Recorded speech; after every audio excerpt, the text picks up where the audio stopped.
तो एग्जाम्पल करते हैं।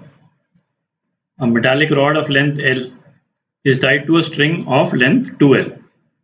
ठीक है, स्ट्रिंग 2L है और इसके आगे ये लाल वाली जो है वो रॉड है लेंथ L की, and made to rotate with an angular speed of omega. ठीक है, तो ये इस तरह से रोटेट करिए इस टेबल के ऊपर on a horizontal table with one end of the string fixed if there is a vertical magnetic field B in the region। Magnetic field का डायरेक्शन नहीं दे रखा है क्योंकि इसके बाद का जो क्वेश्चन है वो मैग्नेटिक फील्ड के डायरेक्शन से डिपेंड नहीं कर रहा है। Find the EMF induced in the rod. EMF का डायरेक्शन वगैरह नहीं पूछा है, पर अपन एक मैग्नेटिक फील्ड का डायरेक्शन एज्यूम कर लेते हैं। वर्टिकल मैग्नेटिक फील्ड है, अपन मैग्नेटिक फील्ड का डायरेक्शन जो है वो वर्टिकली डाउनवर्ड्स उसको एज्यूम कर लेते हैं। ठीक है, अपने को हालांकि केवल ईएमएफ का मैग्नीट्यूड ही निकालना।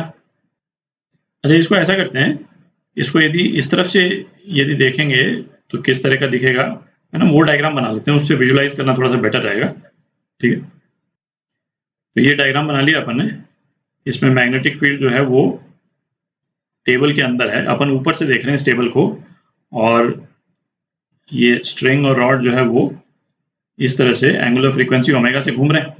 ठीक है, अच्छा ये तो अपन देख चुके हैं पहले कि कोई भी रॉड जो है वो यदि किसी वेलोसिटी v से मैग्नेटिक फील्ड में मूव करती है तो उसमें जो इलेक्ट्रिक फील्ड जो इंड्यूस होती है उसका मैग्नीट्यूड क्या होता है, E is equal to VB के बराबर।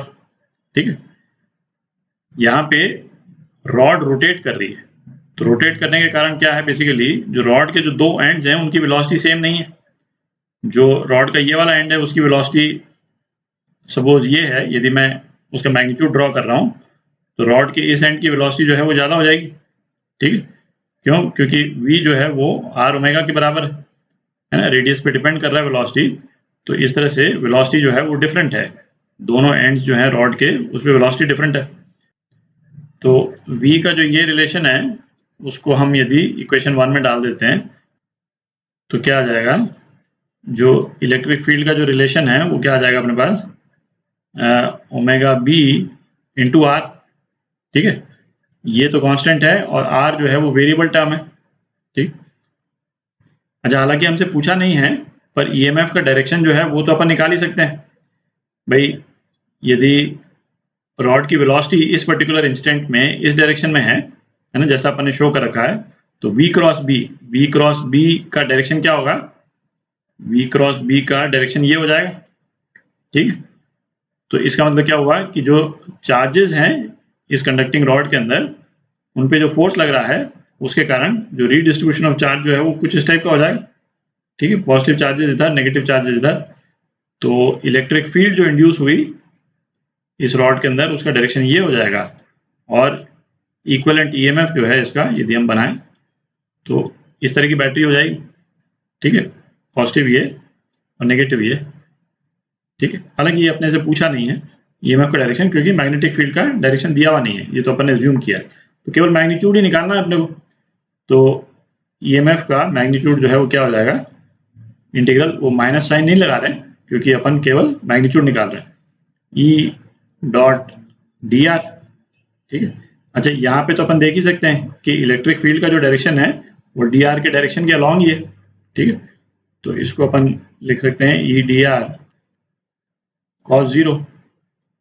तो ये हो गया ई डी आर, ई की वैल्यू डाल देते हैं omega B R D R, और इसको इंटीग्रेट कहाँ से कहाँ करना है अपने को, रॉड शुरू हो रही है 2L से और 3L तक।